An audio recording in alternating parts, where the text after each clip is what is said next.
everybody. You caught a little bit of that pre-conversation conversation. What's up? This is Natalie Bencavanga, and of course, I'm with Desmond my wonderful Price. friend, Desmond Price. Yes. And, you know, we've kind of gotten into this great little habit of hanging out together on Friday afternoons and really just talking about what's going on. I mean, what's been on your mind? I got some thoughts, but like anything in particular that just has been floating around in your brain that you're looking forward to talking about today? Well, you know, there's a lot of different things that we're going to be talking about today. We're going to be talking about Katy Perry's trip to space, how we feel about it. We're going to be talking about how AOC is skyrocketing up into the polls right now for the 2028 primary. You know, a little far out, but I think it's worth talking about why this is happening. Obviously, Lisa Murkowski, the senator from Alaska, Republican senator from Alaska, coming out and talking about how she is afraid of Donald Trump. And then also rounding off, talking about RFK Jr. and his heinous comments about autism. So we want to talk about all of these things. Natalie, what do you want to start off with, though? Yeah, I definitely want to start off with some girl boss energy because I'm really looking forward to this conversation. And if anybody has thoughts while we are chatting about any of this, or if there's topics that we're not talking about that you'd like us to bring into the mix, feel free to put them in the chat. And I think last time, Desmond, I was able to see the chat, so I will handle going through that again. But, you know, everybody has been giving their 2 cents this week around the Blue Origin spaceflight that took place 5, I believe, or was it 6? There were several women that went up. Yeah, several women. We're going to keep it appropriately vague, like my old editor used to tell me. It's Friday, guys. They went up into space. I believe it was 62 miles. They were weightless for a few minutes, and then they descended to a whole heap of criticism. And rightly so. I had such issues with all of this, Desmond, from start to finish. And we'll get into specifics and angles around, you know, the different parts of this, because I do think that there were some people on that flight that did deserve to be there. There were actual scientists aboard that ship. But, you know, when we're talking about pop star Katy Perry, when we're talking about CBS presenter Gayle King, and when we're talking about her claim to fame being Jeff Bezos's fiance, Lauren Sanchez, it really was giving me Marie Antoinette vibes. It was giving me Let Them Eat Cake. It was giving me Hunger Games from the inner city. It was just Let them eat space. Let them eat space. Yes, it was just all over this faux feminism energy and this idea that Katy Perry had to go into space to say that she felt connected to love. That just sent me. It sent me. I was just so disgusted by the display of wealth, the gratuitous display of wealth, and also this idea that they were doing something for womankind. And I think that's what really set off a lot of people. And I know I'm kicking off this conversation as the resident female as a part of our duo, but you are still allowed to have an opinion. I will grant you the space for the opinion. You've been granted. So what were your initial reactions to this? You know, it does not really echo feminism to me, you know, personally, but like, again, like, what do I know as a man? But like, I guess for me, when I think about empowering women and, you know, having them be in places they haven't been in before, it would kind of mean more if it was a bunch of, you know, scientists, like, as you were saying, scientists, you know, who are in NASA or have been training their whole lives, and then maybe Bezos, you know, took them up there. But I think the fact that they, you know, felt the need to send celebrities up there, you know, people like, you know, Gayle King and like Katy Perry, it felt so kind of forced and fake. It felt more like an attention grab for Bezos in a time where billionaires are being attacked, in a time where we are coming after the exorbitant wealth that they had. It almost just felt like a PR moment to kind of like have a nice packaging around Jeff Bezos. Look at what Jeff Bezos is doing. Look at Jeff Bezos empowering these women. You know, it kind of was giving off that vibe. And it just feels really fake to me, really forced to me. And I think it's just all the wrong like signals of what you're trying to actually do for the feminist movement. It kind of just like, it creates this just fakeness around what is actually a really important topic, a really important issue, and a struggle that women are facing trying to find equality in society. So it feels like it almost like puts a damper on all in the entire, like, I guess, movement, so to speak. Well, I think it really brought into focus class. right? Yeah. Because you had a racially diverse group of women going into space. And Hmm. so on the very, very surface of this, one could argue, oh, but look, it's very intersectional. Look at all of these different types of women that are going into space. No, that's not what intersectional feminism is, right? Intersectional feminism focuses on centering and uplifting the most vulnerable self-identified women and girls among us so that all of us do well. This in no way was centering the most vulnerable women. All this was girl boss cosplay, right? Where it was a bunch of uber wealthy women showing off their privilege and Yeah. their need for attention around this idea of womanhood. While at this very moment, women are actually fighting for their lives here in the United States, let alone around the world. And so it really, to me, it was almost like a slap in the face. And what bothered me most of all was the lack of accountability that they've taken since the backlash. Apparently, Katy Perry's in a fetal position, crying herself to sleep over this. And Gayle King has been very outspoken about they didn't get it. You know, she said at one point, Jeff Bezos, every time we go up on these missions, they're gathering information, and what they're bringing back are ways to take our trash and put it in space. He's trying to clean up our planet. This is the dude that owns Amazon, one of the biggest culprits of the climate crisis, one of the biggest producers and distributors of single-use plastics, one of the biggest culprits of climate emissions. And she's going to try to say that this was a climate positive experience. How much CO2 was released into the air and toxins when they took off into space? Desmond, it was astounding to me. I mean, there's two things here. One, would you need to go into space to clean up the trash if he wasn't creating so much of the trash in the first place? Thank you. But secondly, just, for clarity's sake, what is this fake girl boss energy? Like you are very you are very anti girl boss. What exactly is it for maybe people who don't know? Thank you, because I understand I throw the term around in a very snarky sort of way.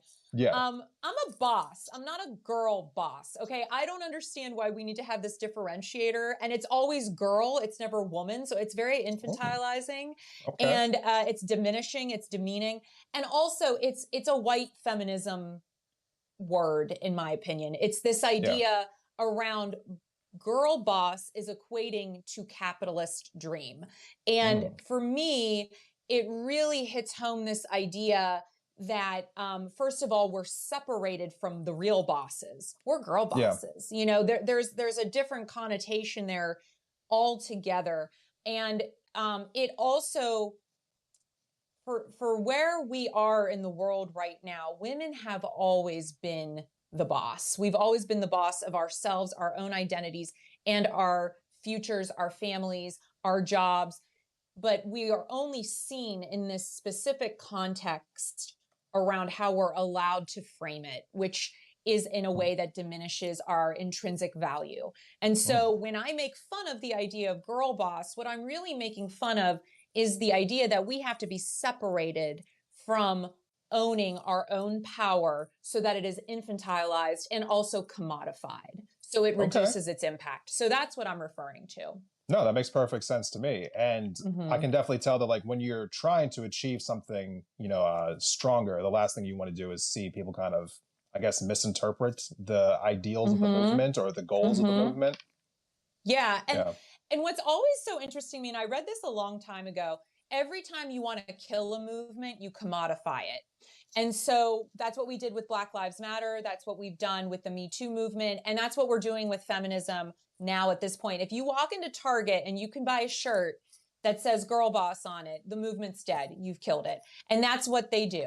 And so in my mind, we're trying to break down these systems that create these hierarchical structures where only 6 women, I double checked, it was 6 women can fly into space because they can afford $150,000 plus reserved ticket to go to space for 4 minutes. And this person says, Roz says, women have been in space since 1963. That's right. The first American woman astronaut and physicist was Sally Ride. Thank you. Once again, bringing it back to there is history here. There is context here that is being negated because Lauren Sanchez thought it would be really great to get Monzi to design these fashionable functional suits that they were considering putting corsets in to fly to space. Oh my God. So okay, that's amazing. But also, wait, did you say that it cost $150,000 for them to go to space? No, it was just the down payment. They actually didn't disclose the full amount. So some people are saying it could have cost anywhere between 200 to 450, and one person had auctioned off a seat for 28 million. So no one actually knows how much they paid. There are even rumors that none of them paid anything because they were really trying to push this as a PR stunt. Right. But I don't know. Well, I was about to say, I was like, Bezos, you're charging people? You're of course he's charging people. One of the richest people in the world. What are you talking about? He probably had an Amazon logo on the rocket. But you know, when we look at all of this from the 30,000 view, bringing the pun in, being up in space, right? Yeah. I think it is really interesting to see who are the women who are actually striving for equity and equality right here on Earth, and who are the ones that are cosplaying. And I think very much those women, for the most part, outside of maybe the scientists that were on board and the human rights activists on board, the rest of them were cosplaying. And one of the women that I think has been trying to really push the idea of equity and equality, for better or for worse. Nice segue. Thank you, because everyone is flawed, but I do think AOC, Alexandria Ocasio Cortez, and I like to say her full name because she deserves to have her full name said. She's actually doing things. I had the chance to watch her and Bernie at one of their rallies on Instagram Live the other night.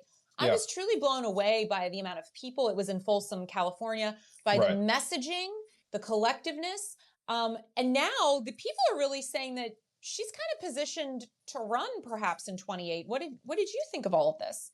Right. I actually wanted to pull that up while we have that here. So Nate Silver, obviously well-known pollster, somebody who is constantly in the news when it comes to around election time, election matters, saying that he's predicting that AOC will likely be the Democratic nominee for president in 2028.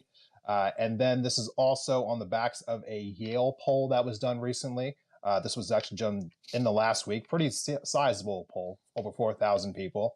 And it had Alexandria Ocasio Cortez number 2 in the field, right behind Kamala Harris, who is at 28%, AOC at 21%. And there's a bunch of just the usual suspects below: Pete Buttigieg, Gavin Newsom, Josh Shapiro, Gretchen Whitmer. So her numbers were, the last time this polling was done, her numbers were somewhere in the single digits. And now they've jumped up to about 21% in this latest poll. The Fight the Oligarchy tour, for however people feel about it, it is definitely putting a huge spotlight on her. She is being essentially positioned, I think, very accurately. I think no one can really deny this, as the next person to take on Bernie's movement. I think he's very much positioning her that way. He wants everyone to think of her that way. Yeah. And she has, created a star for herself outside of him over the last 7 years since she got into office. And it's only, I think, increasing now because people are seeing that the messaging that they have been on for years and years, it means so much more now, given the Trump administration and how they are going about systematically uprooting every norm in our life. Yeah. And so, I think, we saw other polling come out recently about what direction does the Democratic Party want to go in, whether you want to be more progressive, stay where you're at, or be more moderate. And now over 50% are saying they want to be more progressive. So the party is actually shifting to the left. And this has a variety of reasons for it. The mainstream Democrats' kind of ineffectiveness right now, their lack of wanting to do things, they're starting to get it. Like they really, they're starting to get it. And I think that they're almost in damage control right now. I really loved what what Senator Van Hollen did this weekend. Yes. Going down to El Salvador, that was a really big deal. I feel like those kinds of gestures have been needed the last few months, and we just haven't really been seeing it until just the last couple of weeks, really, where it feels Democrats are understanding. But unfortunately for them, they kind of are coming into the game a little bit late, and figures like Bernie, like AOC, have been able to take up a lot of space in conversations over the first few months of the Trump regime. And now people are seeing them as the de facto leaders of the party. Yeah. And I am extremely happy about this. Natalie, what are your feelings about all this? Like, where do you think AOC kind of goes from here? Yeah, really quickly before I do that, I just wanted to make a small correction that the astronaut Sally Ride was in space in 1983. And thank you for that, because I was like 63 felt a little early. But yes, in terms of what you're talking about, I have been saying this for years. You and I have had conversations offline about this. I think AOC very much is the face of the new Democratic Party. Whether you love her, like her, dislike her, whatever, she makes sense. She makes sense. And she's moving in the right direction as to where the party should be, which is an actual moderate left party, because we've moved so far right. Yeah. We don't even realize how moderate really these people like Bernie and AOC really are, right? They're just like, can we have healthcare? Can we have a living wage? Like, these are not outrageous demands, and a lot of other countries have them. No. But when it comes to how I feel as opposed to what I think is going to happen, unfortunately, I think the girl boss energy could harm her in this way, because there are a lot of people, and we've seen it now twice with both Hillary Clinton and Kamala Harris, both losing to this psychopath that we now have. It really concerns me, the idea of putting another woman and a woman of color against whatever tyrant they put up in 28. Can a woman beat the left? Or excuse me, can a woman beat someone from the right? Can a woman beat someone from this MAGA right? I want to say yes. Can I speak on that one, actually? Of course. Yeah, I think that some of that is actually unfair to both of those candidates. And I want to make it very clear for a second here that I am not a fan of Hillary Clinton. But really, I just not even a little bit. But with that being said, I feel like the election that she lost in 2016, losing Wisconsin by 20,000 votes, losing Michigan by 11,000 votes, losing Pennsylvania by 40,000 votes. You know, I think sometimes when people see like who won, who lost, or they see like the electoral college numbers, you know, the details of the actual outcome get lost in these conversations. Yes. And Hillary Clinton in Michigan, for instance, losing by 11,000 votes in Michigan in 2016, there were over 80,000 ballots in Michigan where they left the top line blank, where they were so upset with their choices. They didn't even vote for an option on the president at all. And that's not even counting people who voted for Jill Stein or people who just didn't vote at all. Right. You know, so like there are, and again, you know, because to get to Kamala Harris's situation here specifically in a second, but there were so many instances where I felt like Hillary could have maybe, like if a couple different things had been done differently in her campaign, or if maybe people like took Trump more seriously and they weren't kind of like treating him as like a joke, because they're like, oh, he can't win. The media kept saying that over and over. He can't win. He can't win. He can't win. We saw afterwards that people didn't vote because they were assuming that he couldn't win. How much of that is actually on the media versus on Hillary Clinton as a candidate, right? So I think that when you go back and look at the evidence there, I don't know that Hillary Clinton, you know, like with a couple different things going her way, wouldn't have won that election. In the sense of Kamala Harris, I did my breakdown about this after the election was over. She inherited an amazingly awful situation. The internal polls for Joe Biden showed that he was planning on losing that election by over 400 electoral college votes. He was losing Minnesota, he was losing New Hampshire, he was losing New Mexico, he was losing New Jersey. These are supposed to be states where you are never touched in as a Democrat. He was losing them all. Kamala Harris was asked to go in there and clean up his mess. And then she was able to save— in 100 days. Right, and she was able to save all of those states. And then she was also able to keep all 7 of the swing states within 5 points or less. Like even though she lost them, she lost Michigan by like 80,000 votes. It really wasn't that much. So I think given the deficit she inherited and given the overall outcome, man, if you'd have just given her another 100 days, I think it would have been a very different election. Joe Biden doomed that election by staying in as long as he did. So I say all that to say this, Natalie. I think that Alexandria Ocasio Cortez has a very good chance of being the next president of the United States, because she's not going to have the same systemic problems that the 2 women before her had. Oh, That's what I Desmond. think. I think. She's going to have a whole other set of problems. Can I interject here? Yeah, no, definitely. She's fuckable. Oh God. Oh God. Dude, Oh like God. I have had this conversation with so many of my friends. I Okay. think the reason Hillary and Kamala could even have a chance here is because they were postmenopausal women. Oh They are God. the male gaze is a real thing here in a real way, and men have a real hard time with attractive women, and they have a real hard time with women who are of childbearing years. Yeah. What if she gets her period and causes a nuclear war? What, she's going to get pregnant, and then what? Who's going to take over while she's on maternity leave?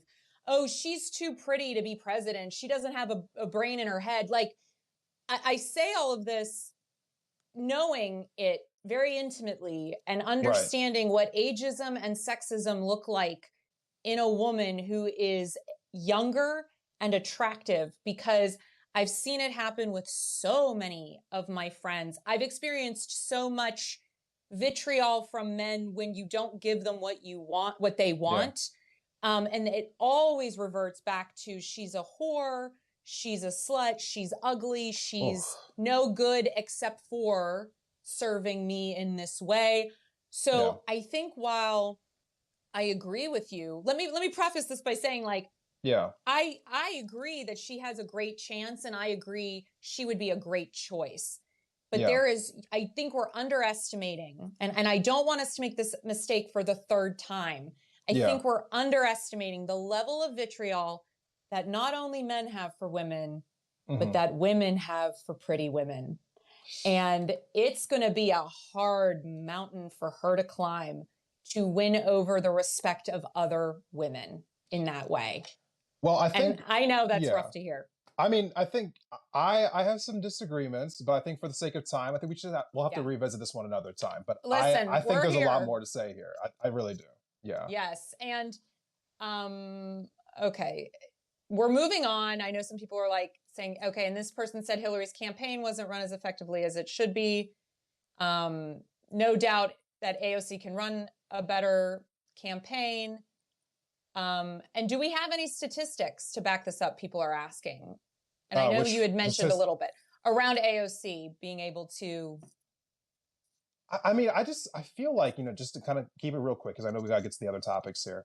I just really feel as though, given the margins about how Hillary Clinton lost her election to Trump, the margin of how Kamala Harris lost her election to Donald Trump, the fact that Donald Trump is probably the most popular Republican that they could pull out of the woodwork, and no one's going to replace his popularity. So whoever comes next, after him, it's not going to pull the same numbers that he did.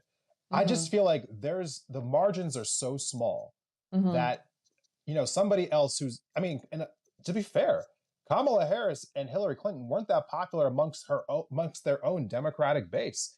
Alexandria Ocasio Cortez will be dramatically more popular with her own base than either of her two predecessors would be. So I do think that the overall scenario is just very more favorable for her. I'm not discounting anything you just said. I just think that if the margins were already that small, a difference in that matter could be the difference between bringing more people out to vote for her, and there'd be less people voting against her, so to speak. She also doesn't represent an establishment that people don't like. She'd be coming in as an outsider candidate. So I think there's enough things positioning for her that she'd make up the gaps that the other two women candidates had prior to her. But I hope you're right. I mean, like I said, I really, I want this for her. I hope, and for, if not for her, someone like her. I just, it's yes. Speaking of people who have lost hope. Well, yes. Exactly. Speaking of people who have lost hope. Yes.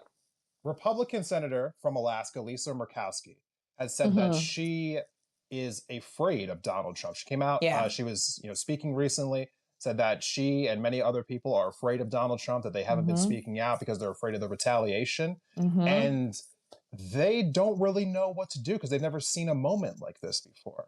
And I have had so many ping-ponging thoughts about what was going through my head after I heard, the senator from Alaska say that. But I kind of wanted to start off with you, if you don't mind. Like, Yeah. what do you feel about that sentiment? And is it surprising to you to hear someone say that? Someone in Congress say that? Yeah, I actually, when I heard her say that, I thought, wow, good, because the first step is acknowledging that there's a problem. And I think the reality is a lot of them on the right that are in Congress right now that are representing people and in the Senate, I also would put money on it that they are also feeling this way, but they're not brave enough to say it. And the reality is, you know, he is a bully. And we've also seen that the courts are bowing down to him, that, you know, the people that he's keeping in his inner circle have to play ball. And he clearly is holding something over people. I mean, I don't know what it is, but I do think there is probably a lot of threats happening behind closed doors. This is a very unstable individual and somebody that I think is trying to save his own skin. And the reality is, you know, we both have said this before, he tried to stay out of jail. That's why he ran again and it worked. And so he's going to do whatever he needs to do to hold on to his power and continue to consolidate it. But what's concerning to me is the lawmaker, and this is from Reuters, she not only said what she said about being afraid, but that she also talked about the cuts for Medicaid, the proposed cuts, as unlawful. She said, I'm going to use my voice to the best of my ability. I've got to figure out how to do my best to help so many that are anxious and afraid, and that she would oppose sweeping cuts to Medicaid healthcare programs for low-income Americans. And so I say all of this to say it's good to be acknowledging that you're afraid and also stand against Trump.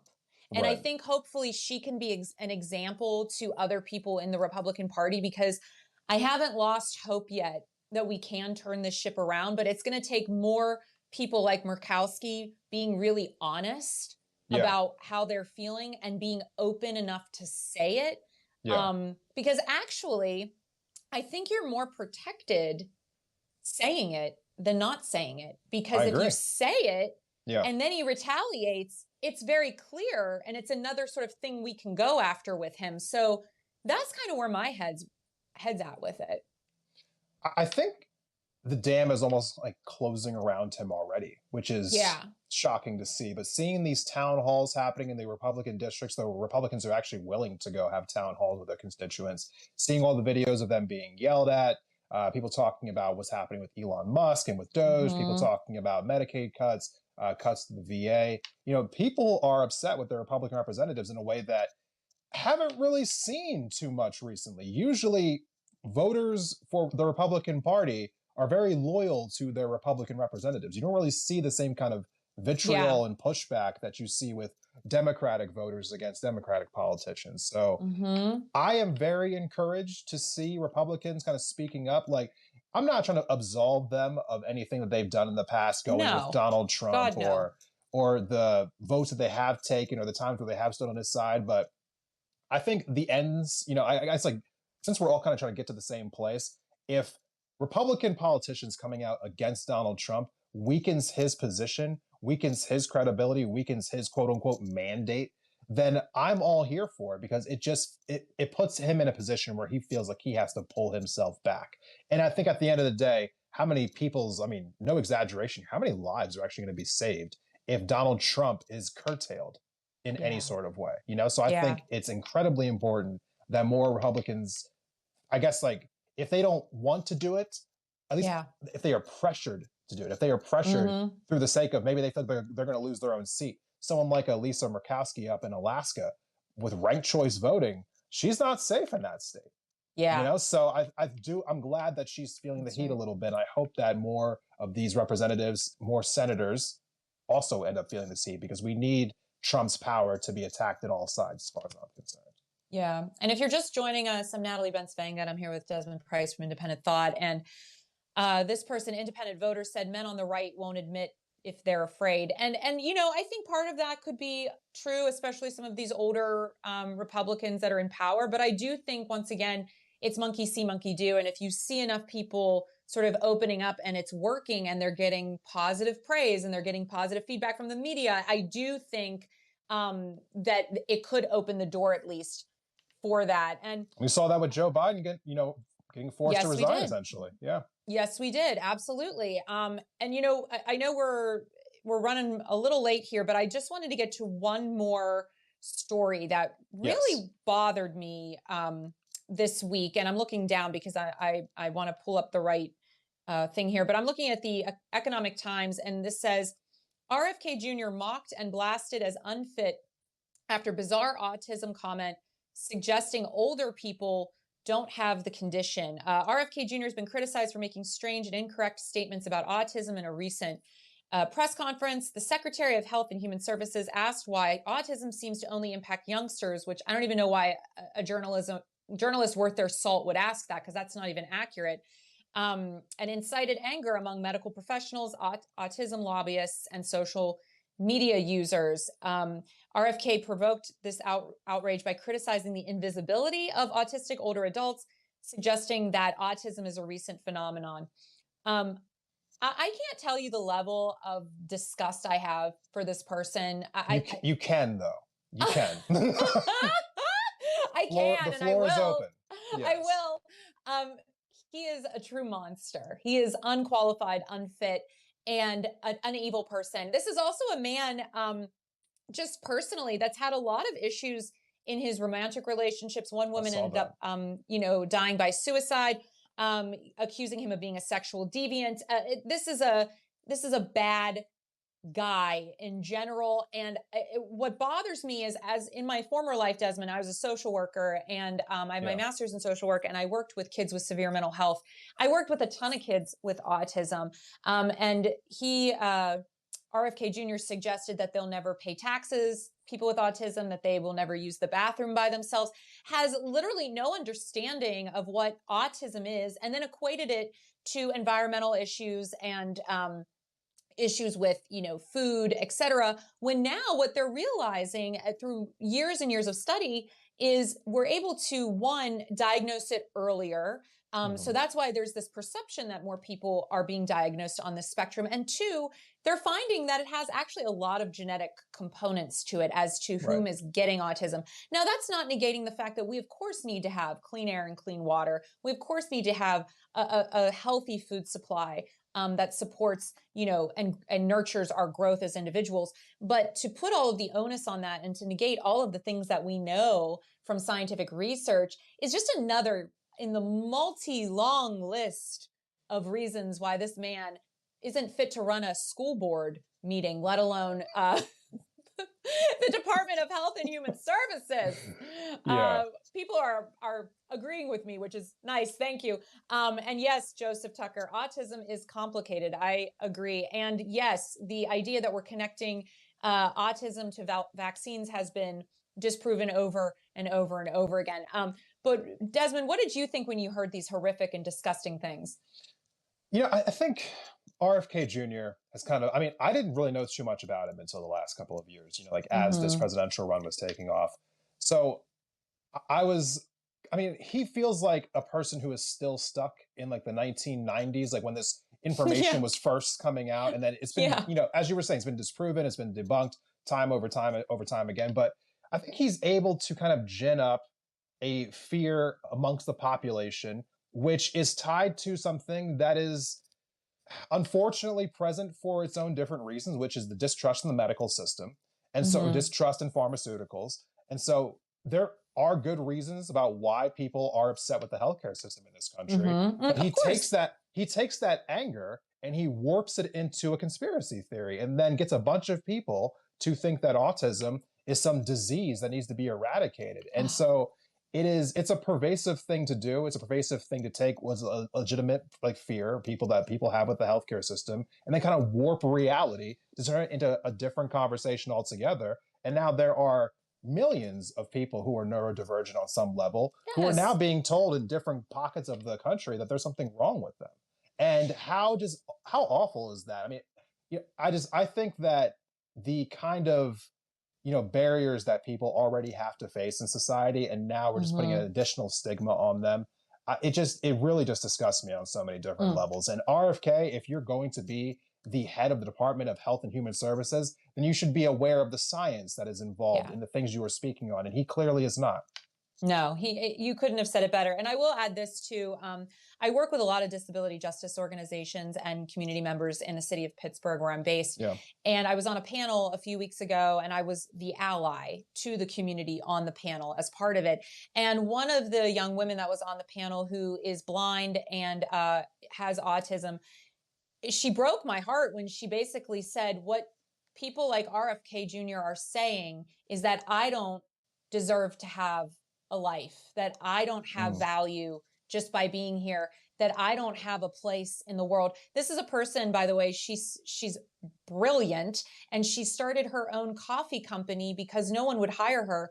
And now she hires all of these people living with disabilities. And so she has created a space for commerce in her community, for community, and a place for people with disabilities to work, because so many of them can't get jobs because of all of these stigmas. And so this idea that he is enhancing that rhetoric, and in my opinion, setting the stage to justify eugenics programs and extermination programs as we move forward. Let us not forget, during the Holocaust, the concentration camps were in Poland, not in Germany. Where are we shipping people right now? El Salvador. To do what? To die. So this is all connected. And I think we have to acknowledge the fact that RFK Jr. is setting himself up to be a part of a Nazi regime in a way that we really haven't experienced ever in this country. And I'll be damned if any of us stand around and let this happen. And this is why our feminism, going all the way back to the beginning, must be intersectional, right? Because we have to stand with all types of people. Feminism is for everyone, all genders, all people, and we all have to stand in solidarity and stand against people who would diminish and demean the value of human life based off of their productivity. You matter because you exist. You have intrinsic value because you happen to be a part of this miracle of this moment, and that's enough. Yeah. And, I think the final thing that I would say on this moment is I know people who I've talked to online and in my real life who, they have a great affinity for RFK, or they liked him for whatever reason.